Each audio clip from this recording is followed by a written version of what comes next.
আমরা বাঙালি খুব চালাক। আল্লাহ রাব্বুল আলামিন বলেছেন তোমরা ফজরের নামাজ আদায় করো। আমরা ফজরে উঠবো না, ততদিন পর্যন্ত উঠবো না যতদিন পর্যন্ত ডাক্তার বলবে না যে সকালবেলা উঠে রাস্তায় দৌড়াতে হবে, হাঁটতে হবে। আমরা ততদিন পর্যন্ত উঠবো না যতদিন ডাক্তার না বলবে। ডাক্তার যতদিন বলবে না ততদিন আমরা ফজরে উঠবো না। অথচ আল্লাহ বলতেছে ফজরে উঠো, ফজরের নামাজ জামাতের সহিত আদায় করো। ডায়াবেটিস কেন, সমস্ত প্রকার আল্লাহ তাআলা মহামারী থেকে তোমাদের হেফাজত করে দিবে। এ কথা আমার মন গড়া কথা, শক্তির কথা, দাপটের কথা, টাকার কথা।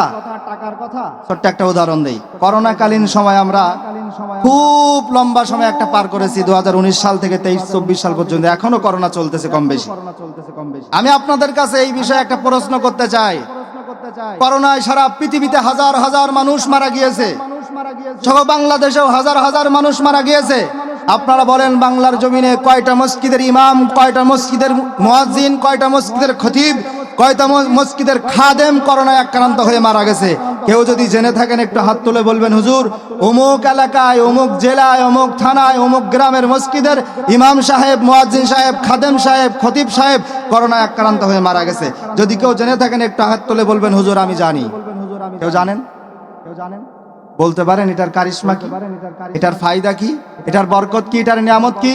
এটার নিয়ামত একটাই, ডাক্তার বলতেছে চোখ ধোও, ডাক্তার বলতেছে মুখ ধোও, ডাক্তার বলতেছে নাক পরিষ্কার করো, ডাক্তার বলতেছে 19 সেকেন্ড 30 সেকেন্ড সাবান দিয়ে হাত ধৌত করো।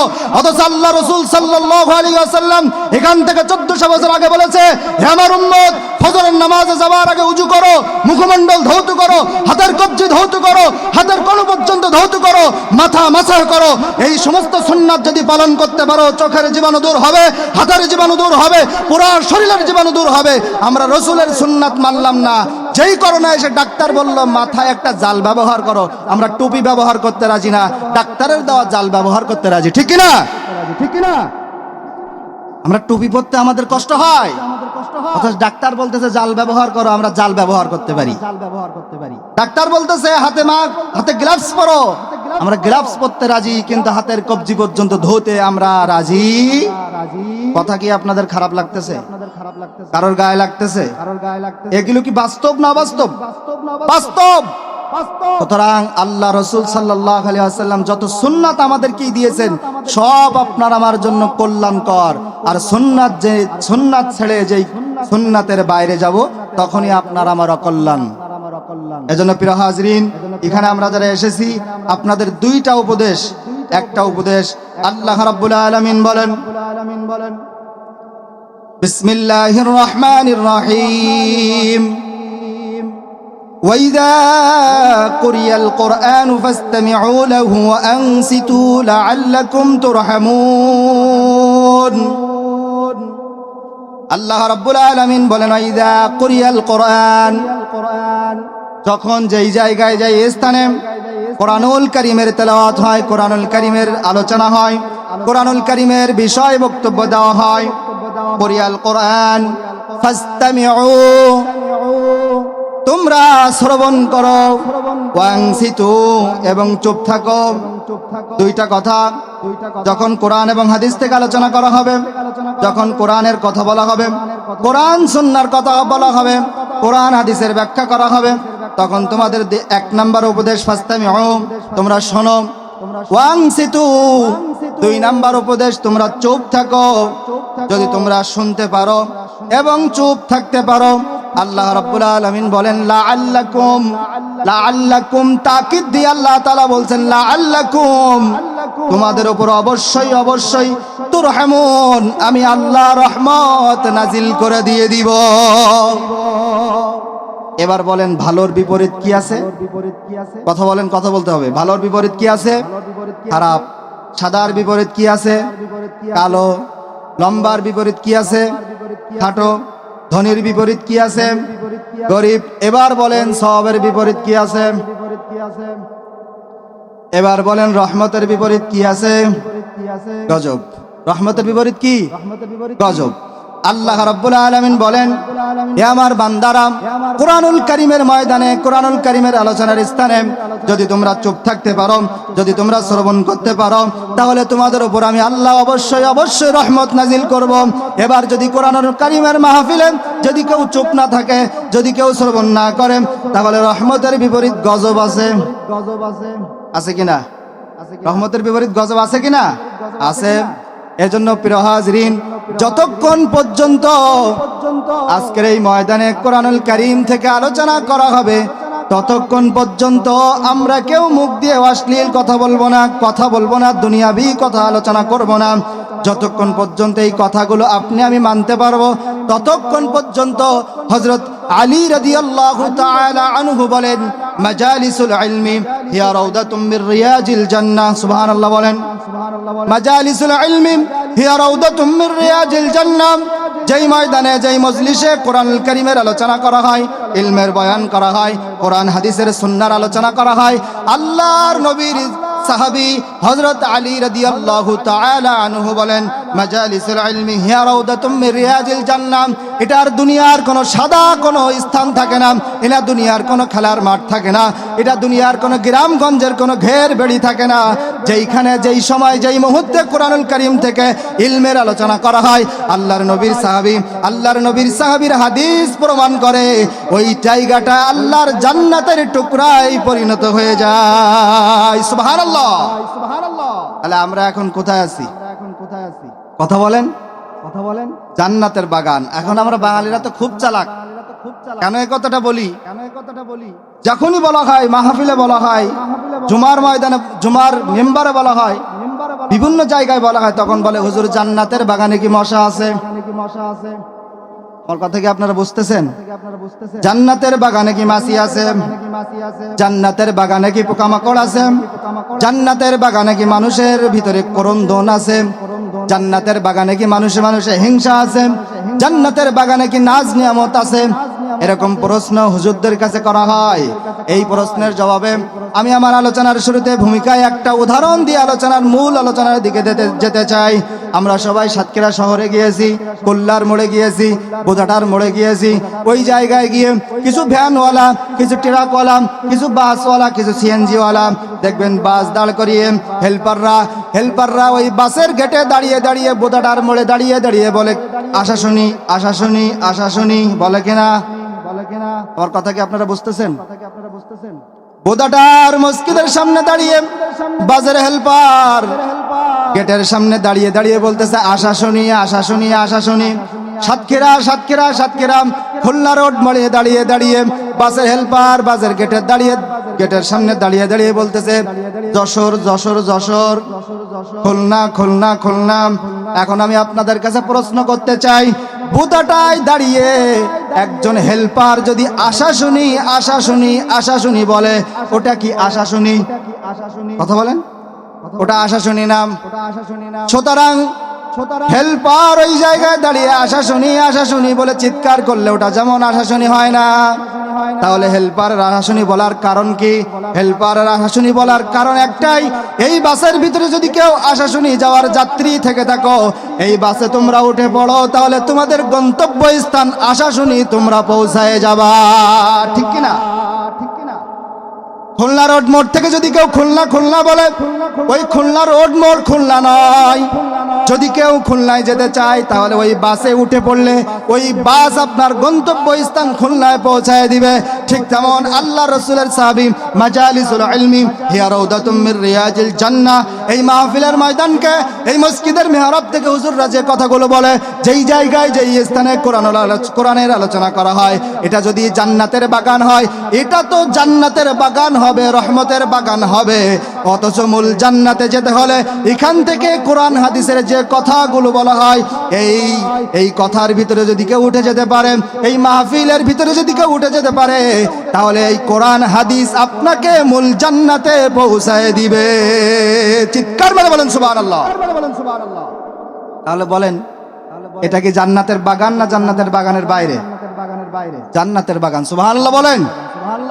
এখন আমরা তো অল্প সংখ্যক মানুষ এখানে বসেছি, মন খারাপ হয় মাঝে মাঝে। কাদের নিয়ে আলোচনা করব, কাদের সামনে কোরআন হাদিসের কথা বলবো?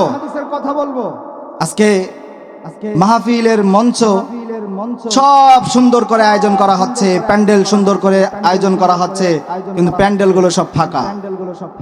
অথচ একটু ভেবে দেখবেন, চায়ের দোকান ফাঁকা না শূন্য?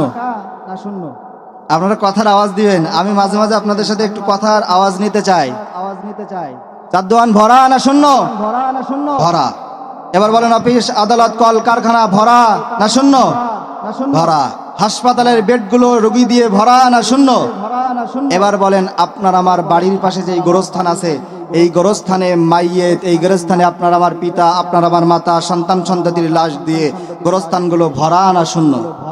আমরা একটা কথা বলি, তোমার আমার জন্য 3.5 জায়গা আছে। এখন আমি আমার ছোট্ট মেধা দিয়ে, ছোট্ট ব্রেন দিয়ে চিন্তা করে দেখেছি, একদিন এই ছোট্ট 2 হাত দিয়ে মানুষের দাফন কাফন করতে করতে প্রায় 100 উপরে চলে গিয়েছে। আমি আপনাদের পাশের গ্রাম কাদাকাটি গ্রামের দীর্ঘদিন ইমামতি করেছি। ওই কাদাকাটি গ্রামেও আমার হাত দিয়ে 50-এর উপরে মানুষ দাফন কাফন হয়েছে। গোরস্থান যখন মানুষ খুঁড়তে যায়, একটা গোরস্থান খুঁড়তে গেলে হাড় হাড্ডি পাওয়া যায় কি যায় না? বলেন, একটু বুঝবেন, দিল দিয়ে বুঝবেন, যায় কি যায় না?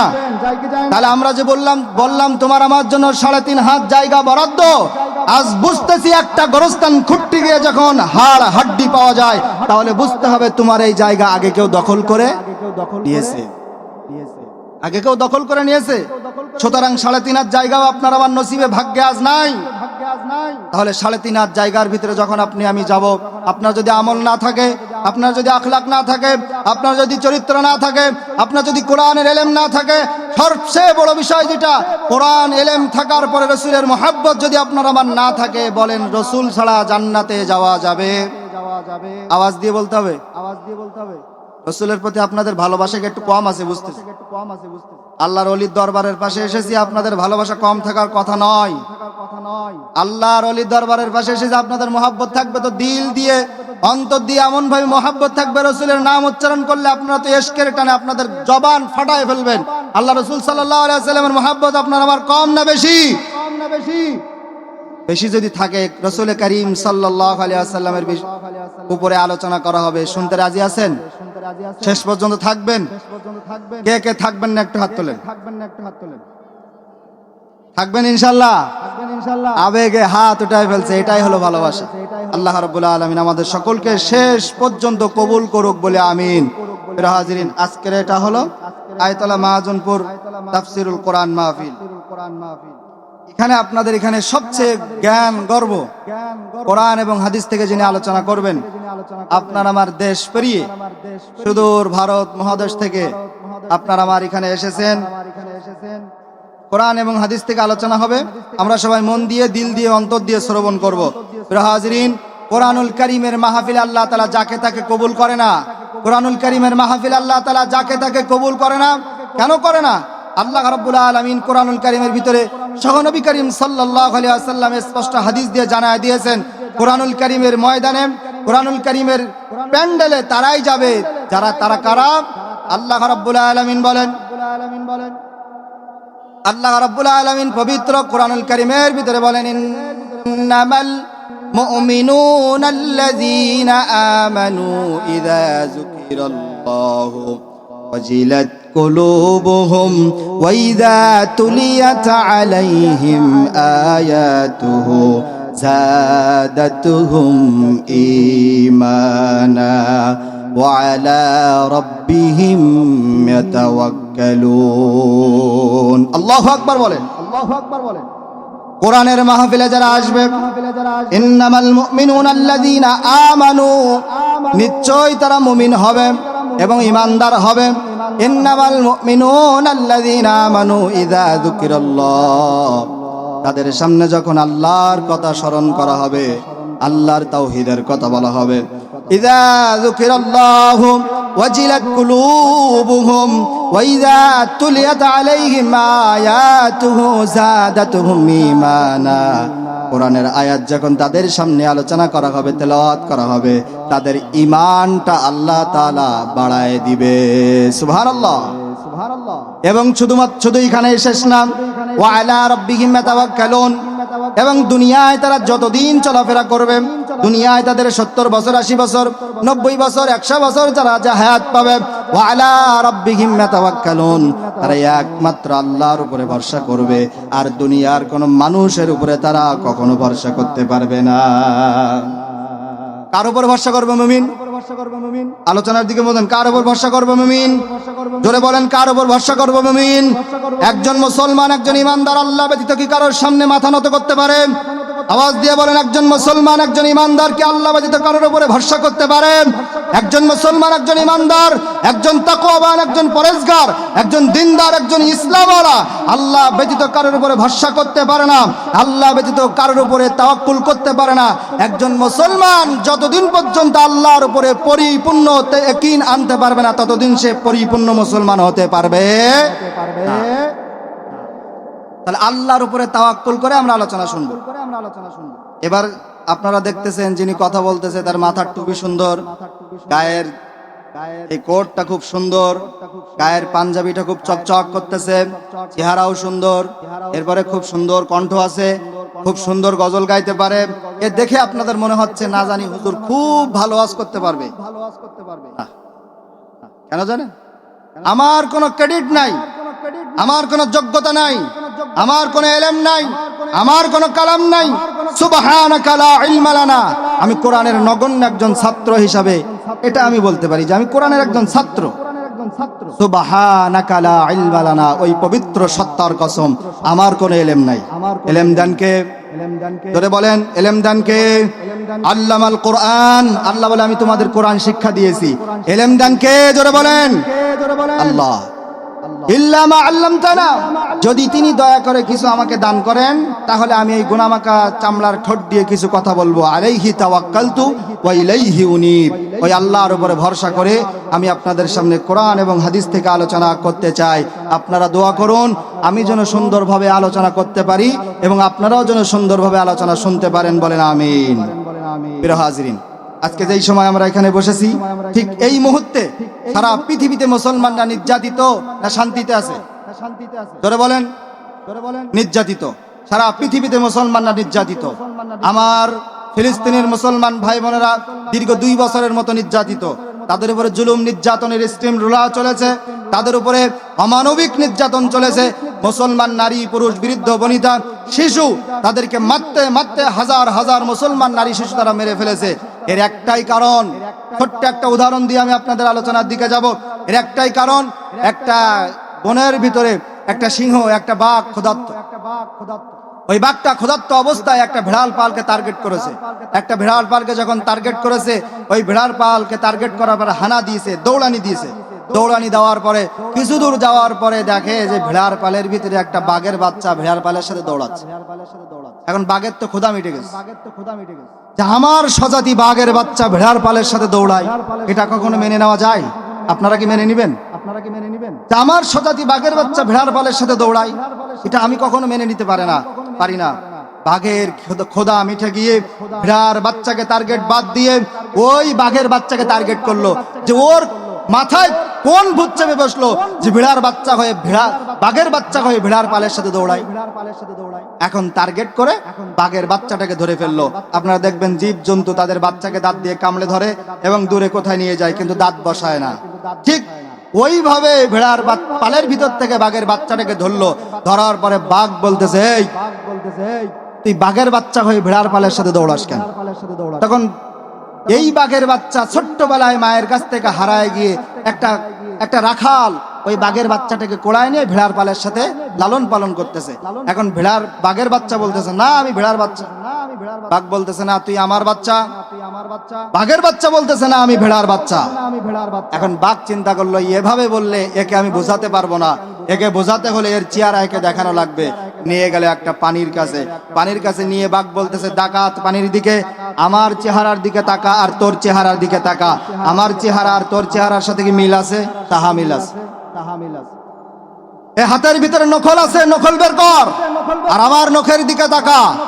আমি বাঘের নখল আর তোর নখ কি এক আছে? মিল আছে? তাহা মিল আছে। তোর এই মুখের ভিতরে দাঁত আছে, লম্বা দাঁত আছে, তোর দাঁত পানির দিকে তাকায় দেখ, আর আমার দাঁতের দিকে তাকা, তোর দাঁত আর আমার দাঁতের সাথে মিল আছে? মিল আছে। এবার তোর চেহারার দিকে তাকা, তোর চেহারার ভিতরে যেমন ডোরা কাটা দাগ আছে, এই ডোরা কাটা দাগ আর আমার শরীরের সাথে কি মিল আছে? তাহা মিল আছে। তা তুই বাঘের বাচ্চা হয়ে ভেড়ার পালের সাথে দৌড়াস কেন? তুই হুঙ্কার মার, তুই হুঙ্কার মার। বাঘের হুঙ্কার শুনে বিড়ার পাল দৌড়ায় পালায় যাবে, বনের ভিতরে থাকতে পারবে না। আজকে সারা পৃথিবীতে মুসলমানরা নির্যাতিত হচ্ছে, আজকে সারা পৃথিবীতে মুসলমানরা মার খাচ্ছে, সারা পৃথিবীতে কাফের বেঈমানরা, ইহুদিরা মুসলমান নারী পুরুষ ইহুদিরা মারতে হাজার হাজার মুসলমানকে মেরে ফেলেছে। কারণ একটাই, আমরা তলোয়ারকে ভুলে গিয়ে, আমরা জিহাদকে ভুলে গিয়ে, আমরা রাসূলের সুন্নাহকে ভুলে গিয়ে, আমরা আল্লাহর তাকওয়াকে ভুলে গিয়ে, আল্লাহর উপর ঈমানকে ভুলে গিয়ে, যেদিন থেকে কাফের বেঈমানের গোলামি করা শুরু করেছি, ওই দিন থেকে বাঘের বাচ্চা ভেড়ার পালের সাথে মিশার কারণেই একমাত্র মুসলমানদের নির্যাতন হওয়ার কারণ, এর বাইরে আর কোনো কারণ নাই। ঠিক কিনা? কারণ কি? আমরা গোলামি করা শুরু করেছি, অথচ আমরা গোলামি করার জাতি না। হাজিরিন, এজন্য গোলামি করা যাবে না, গোলামি করতে হবে একমাত্র কার? আল্লাহর। আল্লাহ রাব্বুল আলামিন আমাদের সকলকে আল্লাহর গোলামির ভিতরে আনার তৌফিক দান করুক, বলে আমিন। প্রিয় হাজিরিন, আজকে আমি এখানে এসেছি, আসার ভিতরে আপনাদের জন্য নিয়ত করেছি নবী করিম সাল্লাল্লাহু আলাইহি ওয়াসাল্লামের সুন্নাহ নিয়ে আলোচনা করতে এবং পিতামাতার সম্পর্কে কথা বলার জন্য। আল্লাহ রাব্বুল আলামিন, এবার আছি আমরা মূল আলোচনা। আল্লাহ রাব্বুল আলামিন বলেন, খুব ঠান্ডা মাথায় শুনবেন, মনোযোগ সহকারে শুনবেন, দিল দিয়ে অন্তর দিয়ে শুনবেন। আমি আমার বানোয়াট কথা একটাও বলবো না, কোরআন হাদিসের বাইরে একটাও কথা বলবো না। আল্লাহ রাব্বুল আলামিন সর্বপ্রথম যে আয়াত দিয়ে আমি শুরু করতে চাই, আল্লাহ রাব্বুল আলামিন এই আয়াতটা কোরআনুল কারীমের ভিতরে 22 নম্বর পারা 2 নম্বর পৃষ্ঠার ভিতরে আল্লাহ রাব্বুল আলামিন বলেন, সবার মুখস্থ একটা আয়াত, সবাই বলেন, আমার সাথে উচ্চ আওয়াজ দিয়ে বলেন, ইন্নাল্লাহা ওয়া মালাইকাতাহু ইউসাল্লুনা আলান নবী ইয়া আইয়ুহাল্লাযীনা আমানু সাল্লু আলাইহি ওয়া সাল্লিমু তাসলিমা। আল্লাহু আকবার বলেন। যারা রাসূলের উপর দুরূদ পড়তে চায় না, যারা রাসূলের সম্মানে সালাম কিয়াম করতে চায় না, তাদের জন্য এই আয়াতটা একটা উদাহরণ হয়ে দাঁড়ায় থাকবে, একটা স্পষ্ট উদাহরণ হয়ে দাঁড়ায় থাকবে, প্রমাণ হয়ে দাঁড়ায় থাকবে। কেমন দাঁড়ায় থাকবে? যারা বলে যে রাসূলের উপর দুরূদ পড়তে গেলে এত সম্মান, এত ইজ্জত, এত মান দেওয়া লাগবে কেন, তাদের জন্য আয়াতের একটা উদাহরণ। কি বলছে দেখেন আল্লাহ রাব্বুল আলামিন বলেন, ইন্নাল্লাহা ওয়া মালাইকাতাহু, আল্লাহ তাআলা তার ফেরেশতাগণ একসাথে মিলিত হয়ে ইউসাল্লুনা আলান নবী, রাসূলের উপর দুরূদ পাঠ করে। ইয়া আইয়ুহাল্লাযীনা আমানু সাল্লু আলাইহি ওয়া সাল্লিমু তাসলিমা। আল্লাহ রাব্বুল আলামিন সহ তার ফেরেশতারা যখন রাসূলের উপর দুরূদ পাঠ করে, এই পাঠ করা বলে আল্লাহ তাআলা ক্ষান্ত করলেন না। আল্লাহ রাব্বুল আলামিন বলেন, ইয়া আইয়ুহাল্লাযীনা আমানু, আমানু ওহে যারা তোমরা ঈমান এনেছো, সাল্লু তোমরাও দুরূদ পাঠ করো, সাল্লু আলাইহি ওয়া সাল্লিমু তাসলিমা, এবং রাসূলের সম্মানে তোমরা সালাতু সালাম পাঠ করো। সুবহানাল্লাহ। এখন রাসূল সাল্লাল্লাহু আলাইহি ওয়াসাল্লামের এই কথা বললে অনেকের গা জ্বালা করে, অনেকে রাসূলের শানে বেয়াদবি করেন, অনেকে রাসূলের ইজ্জত নিয়ে কথা বলে, অনেকেই রাসূলের চরিত্রে কালিমা রোপণ করতে চায়। আল্লাহ রাব্বুল আলামিন তাদের উদ্দেশ্যে একটা কথা বলতেছে, যারা রাসূলের দুরূদ নিয়ে কটূক্তি করেন, যারা রাসূলের দুরূদ ও সালাম নিয়ে কটূক্তি করেন, যারা রাসূলের ইজ্জত এবং শান মান করতে চায় না, মর্যাদা দিতে চায় না, আমি তাদের উদ্দেশ্যে একটাই কথা বলতে চাই, আল্লাহ রাব্বুল আলামিনের পয়গম্বর হযরত মুহাম্মদুর রাসূলুল্লাহ সাল্লাল্লাহু আলাইহি ওয়াসাল্লামের আপনি আমি গালিগালাজ করলেও কোনো যায় আসে না, কিন্তু আপনি গালিগালাজ করার কারণে আপনার জন্য জাহান্নামটা অবধারিত হয়ে যাবে। ঠিক কিনা? যারা রাসূলের শানে বেয়াদবি করে, যারা রাসূলের ইজ্জত দিতে পারে না, রাসূলের সম্মানে মান দিয়ে কথা বলতে পারে না, তাদের উদ্দেশ্যে একটা আয়াত আমি জানাই দিতে চাই।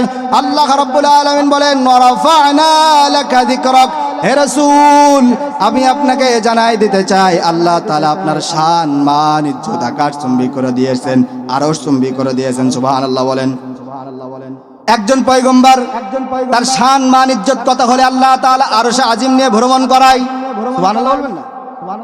একজন পয়গম্বরের একজন রসুলের মর্যাদা কত হলে আল্লাহ তাআলা এই দুনিয়ার জমিন থেকে আরশে আজিম নিয়ে ভ্রমণ করায়। ওই রসুলের শান মান ইজ্জত যারা বুঝতে চায় না, আমরা তাদের জন্য দোয়া করি আল্লাহ তাআলা তাদেরকে ইসলামের জন্য কবুল করুক, বলেন আমিন। প্রিয় হাজরিন, তাহলে রসুলের সম্মানে শান দিয়ে কথা বলার দরকার আছে না নাই? আছে।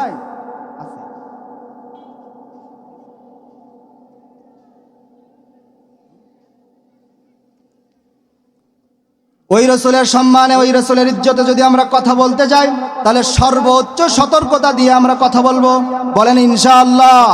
কারণ রসুলের শানে, রসুলের মানে যদি বেইজ্জতি হয়ে যায়, ঈমান চলে যাওয়ার সম্ভাবনা আছে না নাই? আছে। বেঈমান হওয়ার সম্ভাবনাও আছে, জাহান্নামে যাওয়ার সম্ভাবনাও আছে। এজন্য প্রিয় হাজিরিন, রসুলের শানে বেয়াদবি চলবে? সবাই বলেন রসুলের শানে বেয়াদবি চলবে? যদি কেউ রসুলের শানে বেয়াদবি করে, তার জন্য কি ইমানদার হওয়ার মানাবে? তাকে এক বাক্যে, এক কথায় বেঈমান এবং জাহান্নামের কীট হিসাবে গণ্য করতে হবে। আল্লাহ রাব্বুল আলামিন আমাদের রাসূলের শান বোঝার তৌফিক দান করুক বলে আমিন। প্রিয় হাজিরিন, এবার অন্য আয়াতে আসেন। আল্লাহ রাব্বুল আলামিন এবার কোরআনুল কারীমের ভিতর অন্য আয়াতে বলেন, সময় সংক্ষেপ, আমি আপনাদের কাছে খুব গুরুত্বপূর্ণ কয়েকটা পয়েন্ট আমি সিলেক্ট করেছি। আল্লাহ রাব্বুল আলামিন কোরআনুল কারীমের ভিতরে 4 নম্বর পারা 6 নম্বর পৃষ্ঠার প্রথম অংশে আল্লাহ রাব্বুল আলামিন বলেন, ওয়াসারিউ ইলা মাগফিরাতিম মির রাব্বিকুম ওয়া জান্নাতিন আরদুহাস সামাওয়াতু ওয়াল আরদু উইদ্দাত লিল মুত্তাকিন।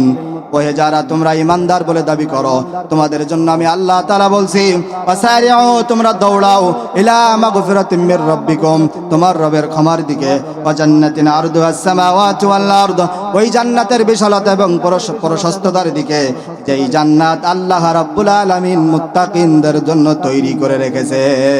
সুবহানাল্লাহ। এখন মুত্তাকিনদের বৈশিষ্ট্যটা কি? মুত্তাকিনদের বৈশিষ্ট্য হলো, আল্লাহ রাব্বুল আলামিন পরের আয়াতে বলেন, আল্লাযীনা ইউনফিকুনা ফিস সাররাই ওয়াদ দাররাই ওয়াল কাযিমিনাল গায়যা ওয়াল আফিনা আনিন নাস। মুনাফিক মুত্তাকিনদের মধ্যে 5টা বৈশিষ্ট্য। 1 নাম্বার, আল্লাযীনা ইউনফিকুনা ফিস সাররাই ওয়াদ দাররা ওয়াল কাযিমিনাল গায়যা, যারা সচ্ছল অসচ্ছল অবস্থায় আল্লাহর পথে দান করে, ওয়াল কাযিমিনাল গায়যা, এবং রাগ যারা কন্ট্রোল করে, রাগ যারা নিয়ন্ত্রণ করে, ওয়াল আফিনা আনিন নাস, এবং যারা মানুষদেরকে ক্ষমা করে, আল্লাহু ইউহিব্বুল মুহসিনিন। আল্লাহ রাব্বুল আলামিন বলেন, এই বৈশিষ্ট্যগুলো যাদের ভিতরে আছে তারাই মুত্তাকি, আর আমি আল্লাহ তাদেরকে ভালোবাসি। সুবহানাল্লাহ বলেন। এবার বলেন, সচ্ছল অবস্থায় আমরা সবাই দান করতে পারি, কিন্তু অসচ্ছল অবস্থায় আমরা কি সবাই দান করতে পারি? নবী করিম সাল্লাল্লাহু আলাইহি ওয়াসাল্লাম বলেন, নবী করিম সাল্লাল্লাহু আলাইহি ওয়াসাল্লাম বলেন, কঠিন পরিস্থিতির মধ্য দিয়ে অসচ্ছল অবস্থায় আল্লাহর কোন বান্দা যদি 1 টাকা আল্লাহর রাস্তায় দান করে, তাহলে 10 টাকা দান করার সওয়াব আল্লাহ তাআলা তার আমলনামায় দিয়ে দেয়। আবু দাউদ শরীফের ভিতরে এসেছে, নবী করিম সাল্লাল্লাহু আলাইহি ওয়াসাল্লাম এখানে 10 টাকার কথা বলেছেন, কিন্তু অপর বর্ণনায় 1 টাকা দান করলে 600 থেকে 700 টাকা দান করলে যত সওয়াব হয়, আপনার আমার আমলনামায় আল্লাহ তাআলা 1 টাকা দানের বদৌলতে তত দানের সওয়াব দিয়ে দেয়। সুবহানাল্লাহ বলেন। এবার একটা হাদিস শুনেন, আল্লাহর নবীর সাহাবী, জলিলুল কদর সাহাবী, 2 নূরের অধিকারী হযরত উসমান গনি রাদিয়াল্লাহু তাআলা আনহু, একদিন নবী করিম সাল্লাল্লাহু আলাইহি ওয়াসাল্লামের দরবারে একজন ভিক্ষুক আসলো। আসার পরে বললেন, ইয়া রাসূলুল্লাহ, ইয়া হাবিবাল্লাহ, খুব মনোযোগ সহকারে শুনবেন। আপনারা আমার সাথে প্রথমেই ওয়াদা দিয়েছেন যে মাহফিল শেষ না হওয়া পর্যন্ত আমরা কেউ উঠবো না। খুব ঠান্ডা মাথায় মনোযোগ সহকারে শুনবেন। যত কথা বলবো কোরআন এবং হাদিস থেকে বলার চেষ্টা করব। উসমান গনি রাদিয়াল্লাহু তাআলা আনহু আল্লাহর নবীর কেমন সাহাবী ছিলেন, খুব ঠান্ডা মাথায় ভেবে দেখুন, চিন্তা করে দেখুন। আল্লাহর নবীর দরবারে, মুবারক দরবারে একজন ভিক্ষুক আসলেন। আসার পরে বললেন, ইয়া রাসূলুল্লাহ, ইয়া হাবিবাল্লাহ, আমি একজন অসহায় দরিদ্র একজন ভিক্ষুক আপনার কাছে এসেছি, আপনি আমাকে কিছু সাহায্য করুন, কিছু দান করুন। নবী করিম সাল্লাল্লাহু আলাইহি ওয়াসাল্লামের একটা সুন্নাত ছিল, একটা বৈশিষ্ট্য ছিল, কোন বান্দি যদি রাসূলের কাছে কোনো কিছু চাইতো, সর্বপ্রথম তার ডান হাতটা তার ডান পকেটের ভিতরে ঢুকায় দিত। তার পকেটের ভিতরে যদি কোনো কিছু থাকতো তাকে তিনি দিয়ে দিতেন। ডান পকেটে যদি কিছু না থাকতো তাহলে তিনি বাম হাত দিয়ে বাম পকেটের ভিতরে হাত দিতেন। বাম পকেটে যদি কিছু পেতেন তাহলে তিনি তাকে দিয়ে দিতেন। কিন্তু রাসূল করিম সাল্লাল্লাহু আলাইহি ওয়াসাল্লামের কাছে যেই দিন ওই দিন যখন ভিক্ষুক এসে বললেন, ইয়া রাসূলুল্লাহ, আপনি আমাকে কিছু সাহায্য করুন, আল্লাহ রাসূল ডান পকেটে হাত দিলেন, কিছুই পেলেন না। আল্লাহ রাসূল বাম পকেটে হাত দিলেন, কিছুই পেলেন না। আল্লাহর নবী সাল্লাল্লাহু আলাইহি ওয়াসাল্লাম আর পকেটে যখন কিছুই পেলেন না, মুস্কি হাসি দিয়ে বললেন, হে পথচারী আল্লাহর বান্দা, এখন তো আমার কাছে কিছু নাই, কিন্তু তোমাকে এমন একটা সন্ধান আমি দিতে চাই যেইখানে গেলে তোমাকে এমন দাওয়া দিয়ে দেবে তোমার জীবনে আর কখনো ভিক্ষা করা লাগবে না। সুবহানাল্লাহ বলেন, সুবহানাল্লাহ বলেন। ওই ভিক্ষুক আল্লাহর নবীর নূরময় জবান থেকে যখন এই কথা শুনলেন, ভিক্ষুক আল্লাহর নবীর সামনে ঠান্ডা হয়ে দাঁড়ায় থাকলেন। আল্লাহ রাসূল বললেন, ভিক্ষুক রে, আর দেরি করো না, তুমি চলে যাও আমার সাহাবী হযরত ওসমান গনি রাদিয়াল্লাহু তাআলা আনহুর বাসায় চলে যাও। বাসায় গিয়ে বলবে, আল্লাহ রাসূল আপনার কাছে আমাকে পাঠাইছে কিছু সাহায্য করার জন্য, আর কিছু তোমাকে বলা লাগবে না, তুমি চলে যাও আল্লাহর নবীর দরবারে, আল্লাহর নবীর সাহাবীর উসমানের দরবারে চলে যাও। ওখানে গিয়ে আল্লাহ রাসূলের এই মেসেজটা তুমি পাঠায় দাও। ভিক্ষুক নবী করিম সাল্লাল্লাহু আলাইহি ওয়াসাল্লামের এই কথা শুনে আস্তে আস্তে হাঁটতে হাঁটতে ওসমান গনি রাদিয়াল্লাহু তাআলা আনহুর বাসার গেটের সামনে গিয়ে দাঁড়ায় থাকলেন। দাঁড়ায় গিয়ে দেখে ভিতর থেকে একজন ব্যক্তি লাঠি একটা হাতে নিয়ে একটা নেটের ভিতরে, আমাদের গ্রামগঞ্জে আমাদের বাচ্চা যারা আমাদের মা বোনেরা যেমন ওই তোলা নেটের ভিতরে আটকায় যেমন রদিতে শুকাতে দেয়, ওসমান গনি রাদিয়াল্লাহু তাআলা আনহু এরকম রদি তোলা রদি নেড়ে দিয়েছে এবং ছোট্ট একটা লাঠি দিয়ে তোলার উপরে বাড়ি দিচ্ছে।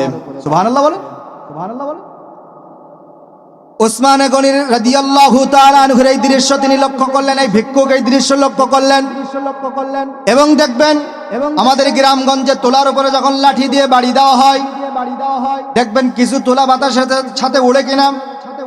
ভিক্ষুক বাইরের থেকে লক্ষ্য করে দেখলেন ওসমান গনি, যার কাছে আল্লাহ রাসূল সাল্লাল্লাহু আলাইহি ওয়াসাল্লাম আমাকে অনেক পাওয়ার আশায় পাঠাইছে, ওই ওসমান রাদিয়াল্লাহু তাআলা আনহু ওই বাতাসের সাথে যেই তোলাগুলো উড়ে যাচ্ছে ওই তোলাগুলো হাতে ধরে ধরে আবার ওই নেটের ভিতরে ঢুকায় দিচ্ছে।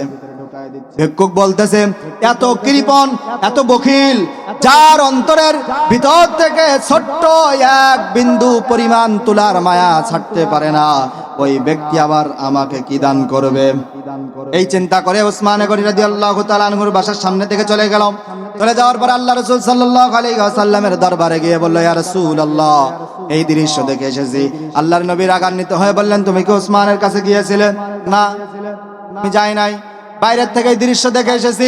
আল্লাহর নবী তাকে ধমক দিয়ে বললেন, ভিক্ষুক চলে যাও, ওসমানের কাছে এবার সরাসরি যাবা, কি আমার কথা তাকে পৌঁছায় দিবা, আমার কথা তাকে বলবা, তোমাকে অনেক দেওয়া দিয়ে দিবে, আর কখনো ভিক্ষা করা লাগবে না। ভিক্ষুক নবী করিম সাল্লাল্লাহু আলাইহি ওয়াসাল্লামের কথা শুনে দ্বিতীয়বার চলে গেল। যাওয়ার পরে এবার যখন গেলেন তখন দুপুর হয়ে গেল। নবী করিম সাল্লাল্লাহু আলাইহি ওয়াসাল্লামের সাহাবী আগে তো তুলার মায়া ছাড়তে পারে নাই, এবার তিনি ভিক্ষুক এসে দেখলেন ওসমান গনি রাদিয়াল্লাহু তাআলা আনহু এবার একটা ভাঁড়ের ভিতরে গুড় শুকাতে দিয়েছে, মিষ্টি শুকাতে দিয়েছে, এবং ওই মিষ্টি যেখানে থাকে সেখানে পিঁপড়া চলে আসে, পিঁপড়াগুলো ওই মিষ্টির দানাগুলো নিয়ে পিঁপড়ার শাড়ির সাথে নিয়ে চলে যাচ্ছে। ভিক্ষুক বাইরের থেকে লক্ষ্য করল, ওই পিঁপড়ার ছোট্ট মুখের ভিতরে এক জাররা পরিমাণ মিষ্টি যেই পিঁপড়ায় মুখে নিয়ে চলে যাচ্ছে, ওই ওসমান গনি রাদিয়াল্লাহু তাআলা আনহু পিঁপড়াগুলো ধরে ধরে তার মুখ থেকে ওই মিষ্টির দানাগুলো সব ছাড়ায় ছাড়ায় আবার ওই বইনের ভিতরে রাখতেছে। ভিক্ষুকের মনের ভিতরে প্রশ্ন জাগলো, যে ব্যক্তি ছোট্ট এক বিন্দু পরিমাণ তুলার মায়া ছাড়তে পারে না, যে ব্যক্তি পিঁপড়ার মুখের এক জাররা পরিমাণ ছোট্ট একটা মিষ্টির টুকরার মায়া ছাড়তে পারে না, ওই ব্যক্তি আবার আমাকে কি দান করবে, ওই ব্যক্তি আমাকে আবার কি মহব্বত করবে, ওই ব্যক্তি রাসূলের কথা কি সম্মান করবে। এই চিন্তা করে আবার চলে গেল। রাসূলের দরবারে গিয়ে বললে, ইয়া রাসূলুল্লাহ, ইয়া হাবিব হাবিবাল্লাহ, আগে তো এই দৃশ্য দেখে আসলাম, এরপরে এই দৃশ্য দেখে আসলাম। আল্লাহ রাসূল সাল্লাল্লাহু আলাইহি ওয়াসাল্লাম রাগান্বিত হয়ে বললেন, ভিক্ষুক রে, তুমি কি উসমানের দরবারে গিয়েছিলে? তুমি কি উসমানের সামনে গিয়ে আমার মেসেজ পৌঁছায় দিয়েছিলে? ভিক্ষুক তখন বললেন, ইয়া রাসূলুল্লাহ, এই দৃশ্য দেখে উসমানের পাশে যাওয়ার সাহস আমার হয় নাই, আমার ভয় করতেছে। এত কৃপণ, এত বখিল, এরকম একজন মানুষের কাছে আমি কিভাবে যাব? না জানি কিছু চাইতে গেলে আমাকে মার না দিয়ে দেয়। আল্লাহর নবী বললেন, এবার চূড়ান্ত ভাবে আর কোনো কথা শুনতে চাই না, তুমি চলে যাও এবার উসমানের দরবারে গিয়ে তুমি সরাসরি আর কোনো কিছুর দিকে তোয়াক্কা করবে না, সরাসরি উসমানের সামনে গিয়ে আমার কথা বলবা। এবার ভিক্ষুক একটু সাহস নিয়ে উসমান রাদিয়াল্লাহু তাআলা আনহুর বাড়ির দিকে দৌড়ানো শুরু করলেন। যাইতে ঠিক প্রতি মুহূর্তে মাগরিবের সময় চলে এসেছে, ওয়াক্ত চলে এসেছে। উসমান রাদিয়াল্লাহু তাআলা আনহুর বাসার সামনে যখন গেলেন, তখন বাড়ির ভিতর থেকে আওয়াজ শুনতেছে, কে জানি বলতেছে, এখনো সূর্য অস্ত যায় নাই, এখনো সন্ধ্যা নেমে আসে নাই, এখন তুমি কেন লাইট জ্বালায় দিয়েছো? এই বলে ধমক দিচ্ছে। এখনো সূর্য অস্ত যায় নাই, এখনো ধমক দেয়, এখনো সন্ধ্যা নেমে আসে নাই, তুমি লাইট জ্বালালে কেন, তুমি আলো জ্বালালে কেন? এটা কি অপচয় নয়? এই অপচয় করার সাহস তোমাকে কে দিয়েছে? এখন ভিক্ষুকের মনের ভিতরে ভয়, এই দৃশ্য দেখে কিভাবে ওসমানের দরবারে যাব? আবার রসুলের হুকুমের ভয়, এবার যদি ফিরে যায় আল্লাহ রসুল না জানি আমার উপর রাগান্বিত হয়ে যায় কিনা। প্রিয় হাজরিন, এই দুই দিকে মনোভাব নিয়ে তিনি এক বাক্যে সিদ্ধান্ত নিয়ে নিলেন, আর কোনো তোয়াক্কা করতে চায় না। এবার সরাসরি আল্লাহর রসুলের নূরময় জবান থেকে যে কথা বলেছে, সরাসরি আমি উসমানের সামনে গিয়ে দাঁড়াতে চাই। সুবহানাল্লাহ বলেন, সুবহানাল্লাহ বলেন।